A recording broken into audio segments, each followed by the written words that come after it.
everyone, and welcome on a Sunday to a new episode of the FPL Wire. Today, I have with me FPL Rouser. Did I pronounce that right, Ivan? You can pronounce it however you want, but it's Royser, Royser. just purely because it's the name of an amazing Ipswich player from the past. So I need to be true to him. Great. Ivan, most of you on Twitter must already be knowing Ivan. He's an absolutely great manager, somebody who doesn't look at his rank throughout the season. He's the guy I was talking about on a FML FPL's guest appearance as well. And we're a part of a WhatsApp group together. We're constantly bouncing off ideas. And, my head is quite convoluted that way. It tends to think about ideas a lot of times. And I was watching Match of the Day and I was just thinking about what things went on. And I was thinking about how things might be in the future. And I'm like, you know what? A wildcard isn't a bad idea. This week's second week, Zoff was away gymming, I think. And Ivan and Zoff and me are part of the same group. So I just was like, you know what? I need somebody to talk to. And reliable as always, Ivan showed up and we had a little discussion. And the whole idea of doing this, I reckon, is that I think people are a little close minded in terms of what they consider when they push the wildcard. And I also admit that I am overtly excitable when it comes to ideas, etc., as well, when it comes to pushing the wildcard button. And I think Ivan's the perfect foil. He's the perfect person to act as a soundboard. So, Ivan, what are your initial ideas in terms of wildcard and when are you looking to wildcard this season? I think this season is a little bit different, and I think we need to be open to wildcarding at any point. Now, obviously, halfway through the first game week is probably a little bit premature, but it's not premature to actually start thinking about it, I think. And some of the key things here are that there's no real fixture shifts. We know really what teams we want to be filling our squads with as well. So I think there's a number of different new options becoming available as well. So I think even though we're only halfway through the first game week, I think there's a lot of new information. And I think there are opportunities to be had, whether they're now or a few weeks' time or halfway through the season. Game week 7 or 8, so halfway through this block before the World Cup is another matter. But that's probably my first thoughts anyway. Right. Because I'm with you on all of that. I think it will take, 80, 85%, 90% of us engaged managers will probably hit the wildcard by the time game week 9 sort of arrives. And I think that's what after game week 1 is when you really start thinking about it anyway, because you just have 7 or 8 weeks to consider it. And because of the course of the season, I just think people need to think a little more proactively. And there are a few things that are in my head, and I think Twitter is in the right space to sort of voice this, because you can't really put everything into a small tweet in terms of 290 characters, etc. as well. So I just thought, I need somebody to bounce off. Now, I'll just talk you through some of my reasoning and I want you to bounce off and, give me a very honest, frank opinion. Of course. The first thing is whether I wildcard in game week 3 or whether I wildcard in game week 5 or game week 8. Unless we have 2 or 3 big people involved in the template injured, I don't think you'll be more than 5 transfers away from your ideal team. Or I don't think, and most of them will sort of be luxury, because let's say the way FPL's priced us and the game this season, you probably always have 8 or 9 or 10 players from the really good teams anyway. So it will be sort of like a luxury move where you'll have a robber, but you realize that Darwin is somebody who is going to be a good asset this season, and you've seen that trend and you're convinced about that trend. It will be that sort of a luxury move by Robbo, and that week after it will probably score a 15-pointer anyway. So I don't think I'm very far away, or anybody is going to be far away from their ideal wildcard team this season, because the threshold for that's why the threshold for transfers needs to be lower. And I feel like the chances of what happens, let's say I'm thinking about a wildcard game week 2. Normally, I'd be very scared about making a mistake. Making mistakes rather, not one mistake, making many mistakes. This season, I'm not really worried about making mistakes. Because whatever I do, I'm still going to pick 8 or 9 players from the top teams. It's just about which guys I'm comfortable with, structure I'm comfortable with. Yep. And I don't think you're ever going to be far off from an very far off from an ideal team just because the way the game is praised. What are your thoughts here? I mean, I think the word ideal team is interesting this year. So yes, there is some form of template in that there are core players that we know and love and mostly have in our teams. But there's also, I think, more than ever, there's multiple ways of playing the game or choosing our squads. Whether it's 5 at the back, whether it's the 8 millions, whether it's going 3 up top as well. Do we know what tomorrow's template is? I use that term because that's what we're always trying to aspire to. What's tomorrow's template rather than what's today's? How do we get ahead of the curve? But I can see a situation where there's no such thing as the right team, or there's 3 or 4 ideal teams that are all different but equally ideal as well. So I think we need to consider that. If you're jumping on Darwin, I can absolutely see why. But who are you selling to jump onto Darwin? And because our squads are packed with really good players from really good teams already, the opportunity cost is really high as well. So, you may be rearranging things after a couple of weeks, but you're also getting rid of some really good assets like Kulu yesterday as well. There's loads of different good options. And are you just, as a devil's advocate, just rearranging loads of good options for the sake of getting a team that feels better, but actually probably doesn't outscore the original team? Yep.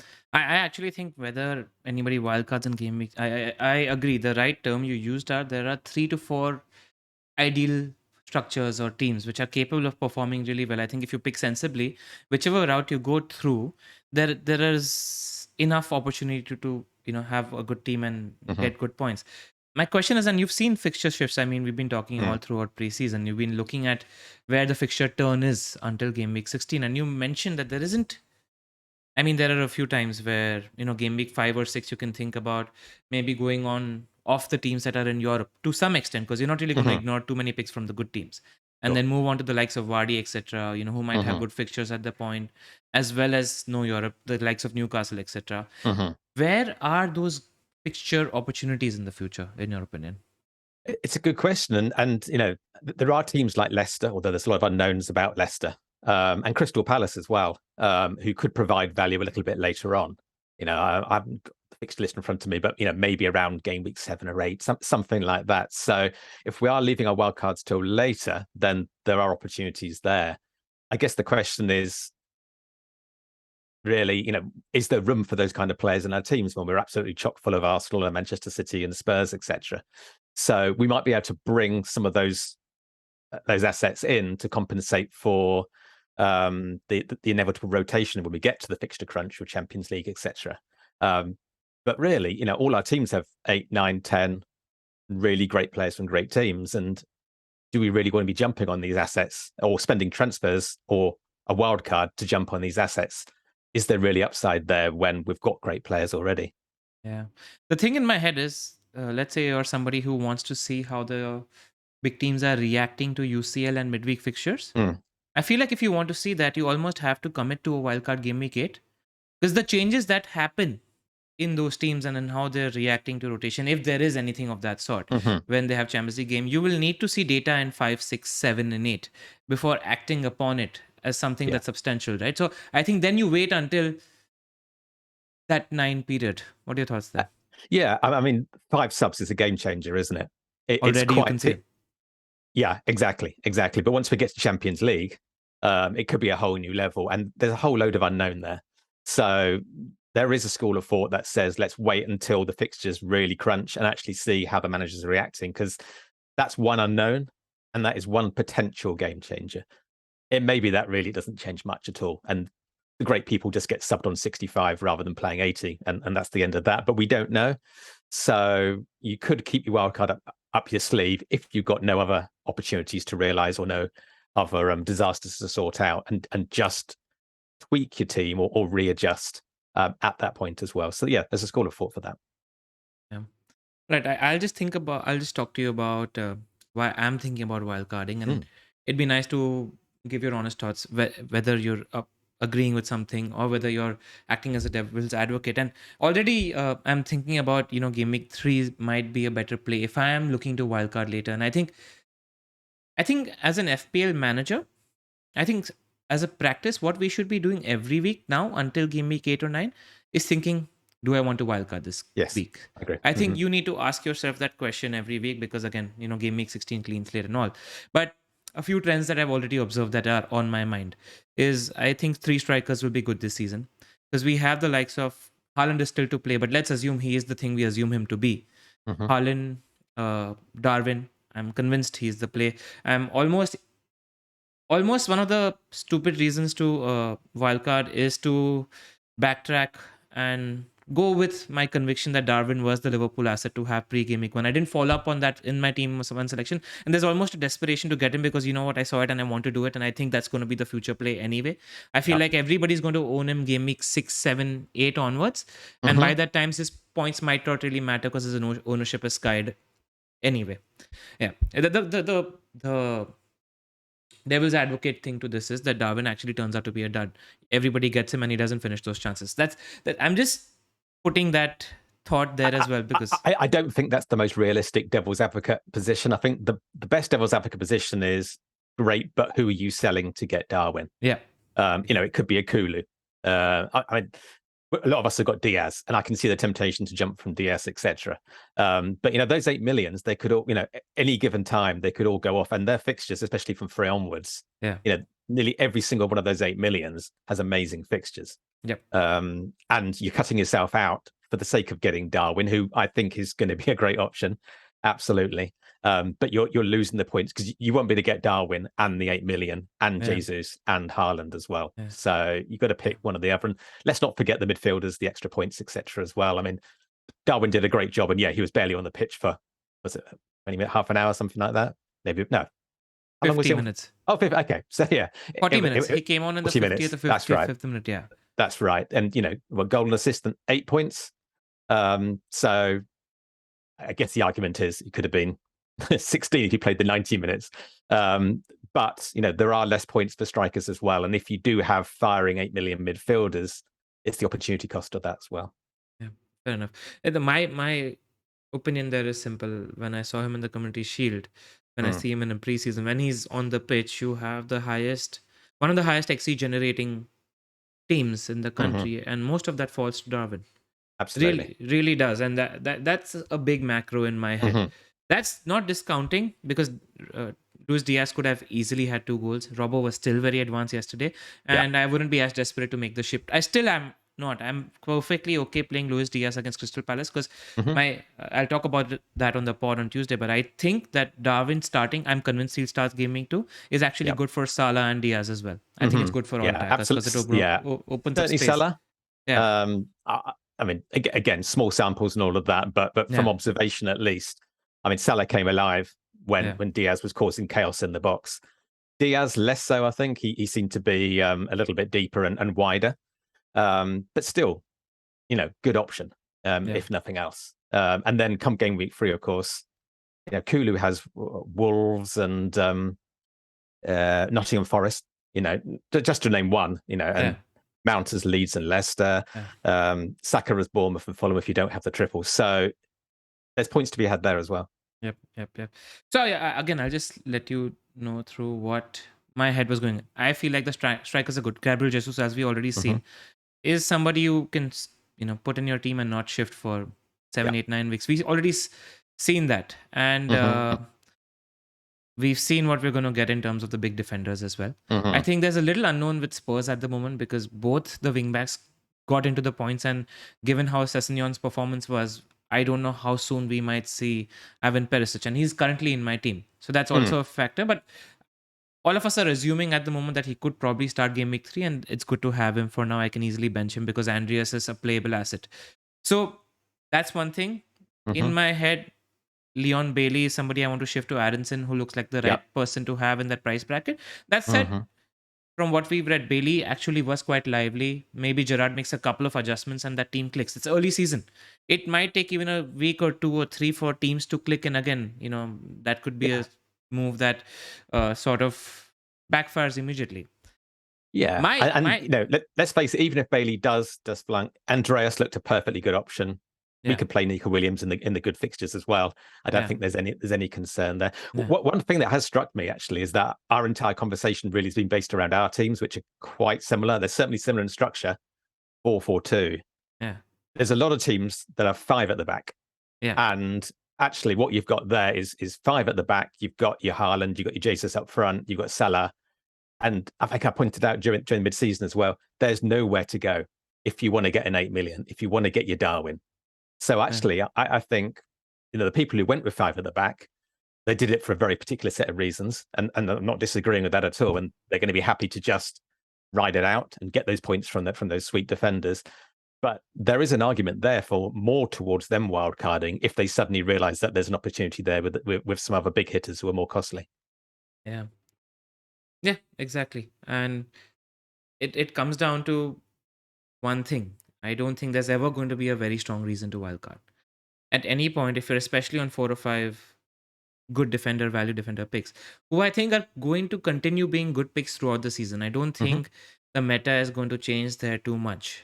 Those picks are going to offer, what they're going to offer, they're solid things, etc. as well. It's about where you find the incremental advantage, about finding the right balance. Like Absolutely. so many times when I'm thinking in my head, yes, Robbo is a great pick at 7 million. Mhm. But if a Spurs wingback appears to be nailed at 5 million, can I save 2 million there and put that into the attack? Yeah. Those are the sort of conversations that you're having in your head, trying to maximize the potential of your squad.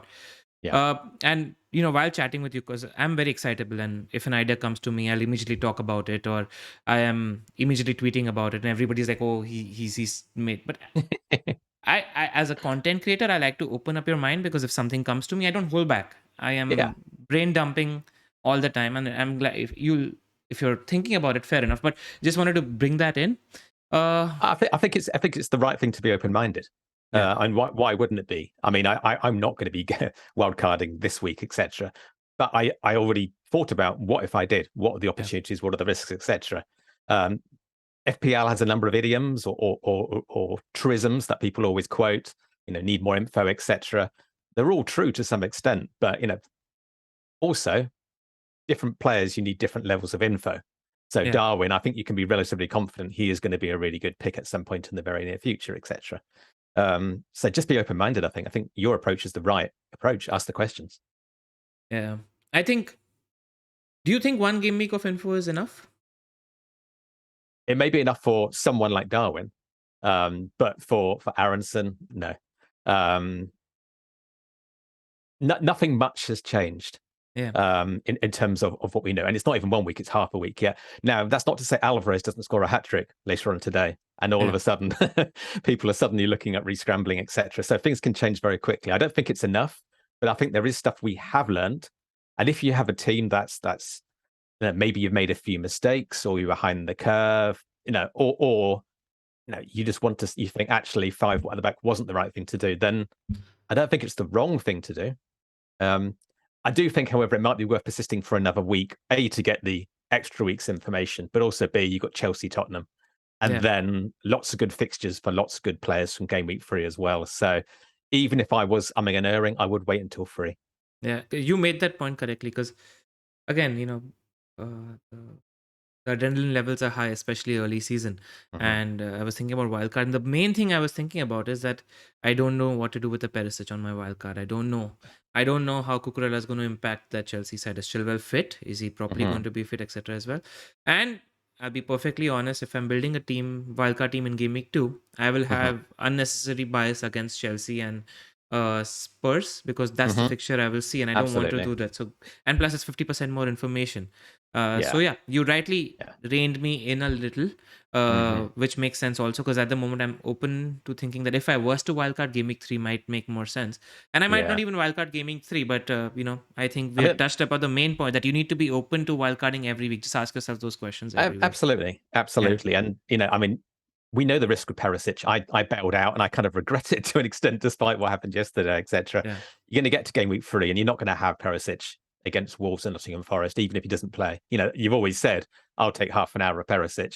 yeah, So, I think he'll be fine in your team. But yeah, exactly. I think game week 3 will look a bit different because of those really nice fixtures, even better than the fixtures that have come for the first 2 weeks as well. And we'll have yeah, that little bit of information. But we do need to be careful of who we are selling as well, because they're all good picks. yeah, exactly. And that's my problem. I think we have the same conversation in Game Week 5, Game Week 8, Hmm. Game Week 10. We're going to be selling good picks. Mm. no matter what, Absolutely. because there's that many good picks. The player pool is that wide. So Hmm. when do you think, the real question is, when is it going to be enough to take an advantage from current team to wildcard team for that gap between the teams to be an enough advantage? Yeah, absolutely. I mean, this is the really interesting question, isn't it? I think the threshold is different. And I guess the threshold depends on the individual manager and whether you want to be realizing opportunities or sorting out problems or mitigating risk, Yeah, and a combination of all three of them. So that there's no right or wrong answer. I sound like a politician there. yeah, But I think it just depends on who you are as a manager and where your team is. yeah, yeah. Exactly. If I was to wildcard, and we were looking at my team earlier also, currently my strike force is Kane, Bamford, and a 4.5. Mm. My first thought is I want to change that to Haaland, Darwin, and Gabriel Jesus. And I Sure. want to change Leon Bailey to Aronson. And outside of that, I don't have much. Hmm. Outside No, of no, that, I absolutely. don't have much. And I Absolutely. don't think whatever time I'm wildcarding, I won't have much either. That's the Yeah. question in terms of in the future, what will you really need? And I think maybe Yeah. we need to look closer at that. I mean, I can see the temptation because obviously Bamford to Jesus is waiting to happen at some point, and Bamford's got Southampton next. Exactly. So and Jesus has got Leicester, so there's absolutely no rush there. Obviously, we'll all be bringing Haaland in probably Yeah. tonight. And For Bailey is us Kane Everton. owners, etc. And Bailey has Everton, exactly, Yeah. Yeah. exactly. So things are fine. You could be Haaland this week. It could be, depending on price rises, of course, Yeah. Bamford to Jesus Yeah. next, and things are fine. Arguably, you might be a fixture or two, a transfer or two behind the curve. Not the end of the world. 36 Yeah. weeks to go, etc. Yeah. But not enough reason, I think, to wildcard for the sake of that alone. Yeah. I agree. I agree. And it irritates me because I don't like playing the game that way. You've known me Mm. as a manager a while now. I like having the ideal team and then make luxury transfers, kind of making transfers to cure fires or get to the ideal team and wait 2, 3, 4 weeks for that. I'm not the kind of manager who generally has the patience for something like that, and that comes down to my Mm. identity as an FPL manager. And I know who I am as an FPL manager, so Yeah. Hmm. so I it's can I can understand that. I think the issue is when you look at a draft, you would have Darwin. If you look at a draft that has Darwin and Jesus and Haaland in, you are making compromises elsewhere. yeah, And it's just a case of how yeah. sure are you in those compromises not backfiring, and then you're scrambling again. The answer is I'm sure of those picks, Hmm. but who to get to make sure that those picks are viable in terms of adjustments? Those are the ones I don't know yet, This is it. and And you don't want to be spending transfers on enablers because yeah, after 2 weeks you didn't have enough info, and actually it turned out they were duds. You exactly. have you have got Andres and you have got Nico Williams as a bit of a backup there, maybe even Archer at some point as well. So Yeah. maybe less of an issue. I'm happy to play Andres in a couple of weeks' time if I need to. Yeah, I'm Um, happy to play him against Wolves if I have to. I mm, think he's absolutely. a 10, not even an 8 in that first game, especially because of the lack of Harry Wilson Yeah. in that team as well. So yeah, Mm, absolutely.